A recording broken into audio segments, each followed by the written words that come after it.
जन्माष्टमी पर यदि आपने यह उपाय कर लिया तो आपके घर से गरीबी दूर भाग जाएगी। आप रातों रात माला माल हो जाएंगे। इस वीडियो को अंत तक देखें। आपका भाग्य ना चमक जाए तो मुझे बताना, लेकिन वीडियो पूरा ही देखना।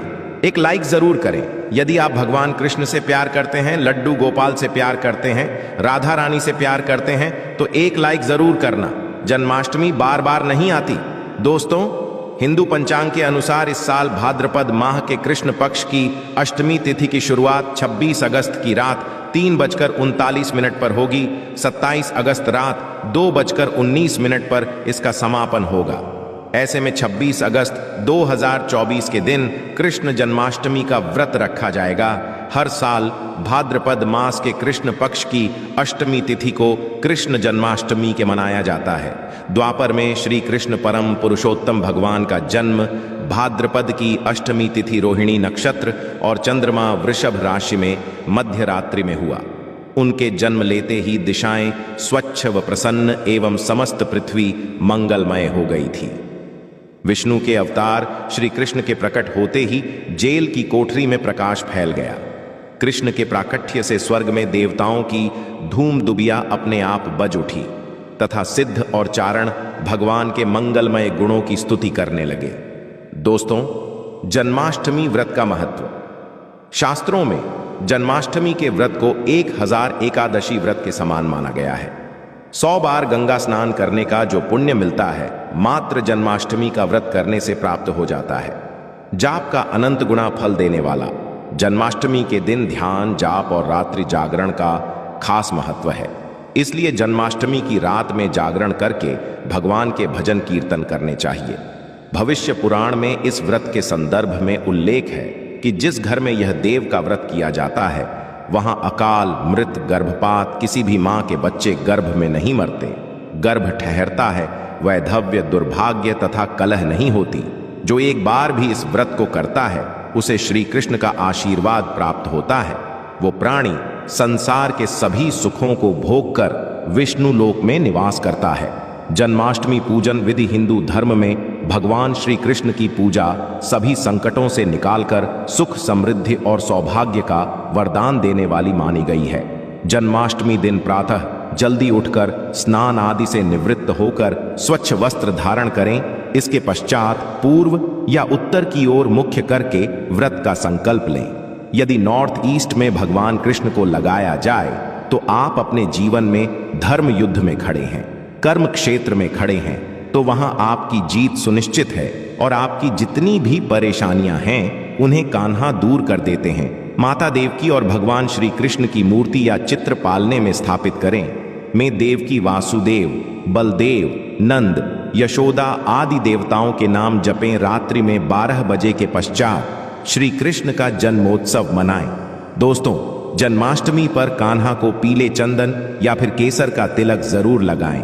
साथ ही साथ उन्हें मोर का मुकुट और बांसुरी जरूर अर्पित करें।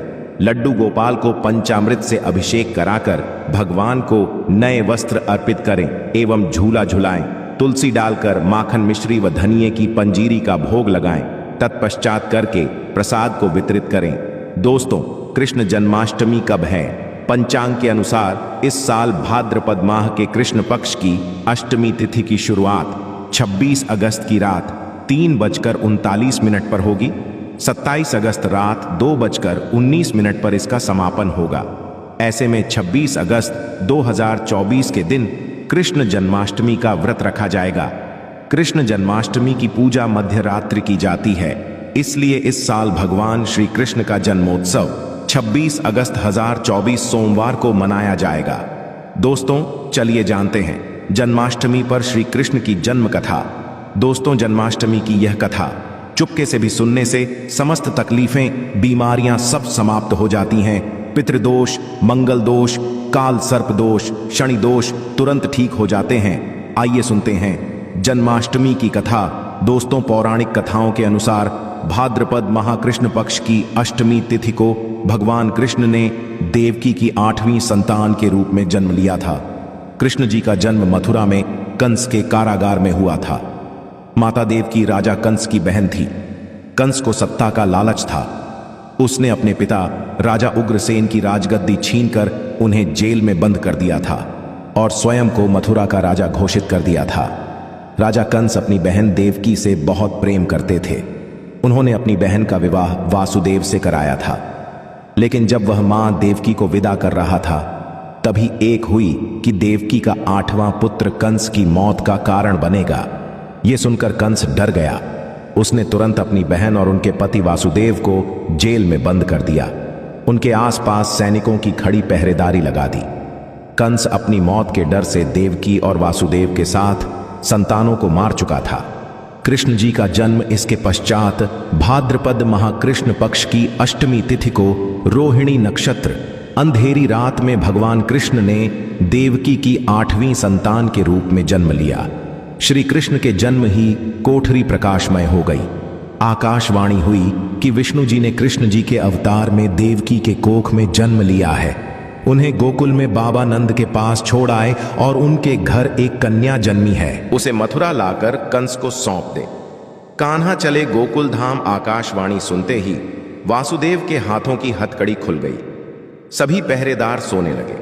कान्हा को एक टोकरी में बाल गोपाल को रखकर सिर पर रख लिया और गोकुल की ओर चल पड़े। गोकुल धाम ले जाने में वासुदेव को कई मुसीबतों का सामना करना पड़ा।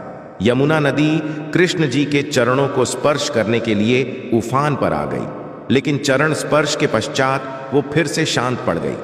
वो कान्हा को बाबा नंद के पास छोड़ आए और गोकुल से कन्या को लेकर वापस लौट आए। जेल अपने आप बंद हो गया और उनके हाथों में हथकड़ियां लग गई। कन्या के रोने की आवाज सुनते ही सभी पहरेदार उठ गए। कंस बंदी गृह आया। वो कन्या को देवकी और वासुदेव की 8वीं कन्या उसे मारने चला, लेकिन वो आकाश में उड़ गई और फिर से आकाशवाणी हुई कि कंस को मारने वाला अब इस दुनिया में पैदा हो चुका है। बाबा नंद और उनकी पत्नी मां यशोदा ने कृष्ण जी का पालन पोषण किया। राजा कंस ने कृष्ण जी का पता लगाकर उन्हें मारने की खूब कोशिश की, लेकिन कंस की सारी कोशिशों में विफल हुई और कृष्ण जी को कोई मार नहीं सका। अंत में श्री कृष्ण ने कंस का वध किया। राजा उग्रसेन को फिर मथुरा की राजगद्दी सौंप दी। इस तरह से कि व्रत कथा पूरी हुई। दोस्तों, आगे बढ़ने से पहले कमेंट बॉक्स में अपनी राशि भी डाल दीजिएगा। यदि हमारे पास कोई उपाय होगा तो वो आकर हम आपके कमेंट के रिप्लाई में बता देंगे। दोस्तों, जन्माष्टमी पर भूल कर भी ना करें। ये गलतियां हो तुलसी को लेकर ना करें। ये गलती जन्माष्टमी के दिन भूल कर भी तुलसी की पत्तियां तोड़ने से बचना चाहिए। दरअसल शास्त्रों में कहा गया है कि कृष्ण भगवान विष्णु के अवतार हैं और उन्हें तुलसी अति प्रिय है। ऐसे में इस दिन तुलसी की पत्तियां नहीं तोड़नी चाहिए। जन्माष्टमी से आप तुलसी तोड़ कर रख लें। बिना तुलसी के जन्माष्टमी का पर्व अधूरा है। भगवान कृष्ण किसी भी ऐसे भोग को स्वीकार नहीं करते जिसमें तुलसी पत्र ना पड़ा हो। ऐसा भोग पाप के समान होता है, जहरीला माना जाता है चावल खाना। ये बात तो सभी जानते हैं कि एकादशी के दिन चावल नहीं खाने चाहिए, लेकिन बहुत ही कम लोग जानते हैं कि जन्माष्टमी के दिन भी चावल को खाना वर्जित होता है। चाहे आप व्रत रखें या ना रखें, लेकिन जन्माष्टमी के दिन चावल खाना शुभ नहीं माना जाता।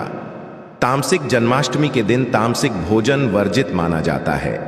ऐसे में इस दिन मांस, मदिरा, प्याज और लहसुन नहीं खाना चाहिए। इस दिन गलती से भी लहसुन प्याज का खाना कभी मत बनाना, क्योंकि राहु केतु के कारण ही लहसुन प्याज की उत्पत्ति हुई है और भगवान विष्णु और राहु केतु के बीच में भीषण शत्रुता होती है। अनादर करना। भगवान कृष्ण के लिए सभी भक्त एक समान होते हैं। ऐसे में इस दिन किसी भी व्यक्ति का अनादर करने से बचना चाहिए। एक बार भगवान के भक्त ने एक व्यक्ति का अपमान कर दिया था। उसी क्षण भगवान कृष्ण ने अपने भक्त को श्राप दिया था। इसीलिए किसी का भी अपमान ना करें। गाय को सताना, गाय भगवान कृष्ण को बहुत ही प्रिय है, क्योंकि कृष्ण अवतार में उनका पालन पोषण एक ग्वाले के घर में हुआ था। ऐसे में जन्माष्टमी के दिन किसी भी गाय और बछड़े को भूलकर भी नहीं सताना चाहिए। भगवान कृष्ण गाय को सबसे प्रिय मानते हैं। गाय माता को सबसे ज्यादा प्यार करते हैं। इसीलिए गाय इस दिन रोटी, फल वगैरह मिठाई जरूर खिलाएं। जन्माष्टमी के दिन केवल सात्विक खाना खाएं। जन्माष्टमी व्रत में दूध और दही जरूरी है। व्रत के दौरान ताजे फलों के शेक, लस्सी, छाछ या दूध का मजा ले सकते हैं। नारियल पानी पी सकते हैं। जन्माष्टमी के दिन पेड़ों को काटना भी अशुभ माना जाता है। श्री कृष्ण हर चीज में बसते हैं और हर चीज उनमें बसती है, बल्कि हो सके तो इस दिन ज्यादा से ज्यादा पेड़ लगाने चाहिए।